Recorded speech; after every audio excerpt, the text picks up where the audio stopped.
Welcome to V news. Guntur జిల్లా మంగళగిరిలోని Telugu Desam party కేంద్ర కార్యాలయంపై దాడికి పాల్పడిన గుంటూరు వైఎస్ఆర్సీపీకి చెందిన 5గురిని అదుపులోకి తీసుకుని మంగళగిరి రూరల్ పోలీస్ స్టేషన్ కు తరలించారు. సమాచారం తెలుసుకున్న వైఎస్ఆర్సీపీ నాయకులు అంబటి రాంబాబు, నాగార్జున, మనోహర్ నాయుడు, వేమారెడ్డి మంగళగిరి సర్కిల్ ఆఫీస్ కి చేరుకుని బాధితులను పరామర్శించి స్టేషన్ సీఏ శ్రీనివాసరావుతో మాట్లాడారు. 5గురు నాయకులు కార్యకర్తలను ఎందుకు తీసుకువచ్చారని ప్రశ్నించగా, గతంలో తెదేపా రాష్ట్ర కార్యాలయంపై దాడి చేసిన విషయంలో వారిని అదుపులోకి తీసుకున్నామని, వారిపై కేసులు నమోదు చేసి 24 గంటల్లో కోర్టుకు హాజరుపరుస్తామని తెలపగా, మా నాయకులు కార్యకర్తలు బయటికి తీసుకుని వచ్చేందుకు వారి తరపున మేము పోరాడతామని తెలిపారు.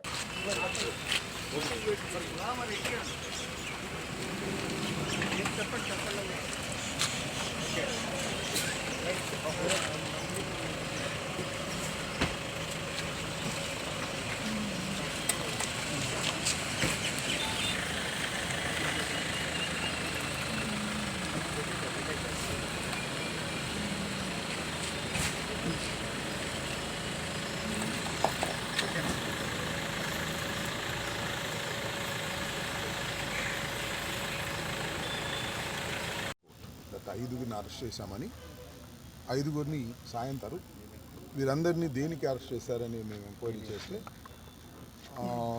ఎన్టీఆర్ ఆఫీస్ ఇది ఉంది కదా మంగళగిరిలో, పార్టీ ఆఫీస్ మీద పూర్వం జరిగిన దాడిలో వీరందరూ ముద్దాయిలుగా ఉన్నారు, అందుకు అరెస్ట్ చేసి కోర్టులో ప్రొడ్యూస్ చేస్తున్నామని చెప్పారు. Okay, we will also fight ఇది లీగల్లీ. వాళ్ళని అరెస్ట్ చేసి 24 hours లోపల కోర్టులో ప్రొడ్యూస్ చేయాలి. ప్రొడ్యూస్ చేసిన తర్వాత లీగల్ ఫైట్ చేస్తాం. మా కార్యకర్తల్ని మేము బయటకు తీసుకొచ్చేటటువంటి ప్రయత్నం చేస్తాం. Thank you. పోలీసులు వాళ్ళని కొట్టారు, అది నడవలేకపోతున్నారని చెప్పి ఐ డోంట్ నో దట్. ఎవరు చెప్పారు? సిఐ గారు ఏమైనా మాట్లాడారు సార్? లేదు, అలాంటిది ఏమి ఇల్ ట్రీట్మెంట్ చేయలేదని వాళ్ళు చెప్పారు. ఇన్హో కోర్టులో ప్రొడ్యూస్ చేసేటప్పుడు తెలుస్తుంది కదా. I don't think so. CI గారిని మేము అడిగాం, సిఐ గారు అలాంటి ఇల్ ట్రీట్మెంట్ ఏమీ జరగలేదు అని చెప్పారు. మేము నమ్ముతున్నాం. ఎనీహౌ సాయంత్రం కోర్టులో ప్రొడ్యూస్ చేస్తారు కదా, తెలుస్తుంది.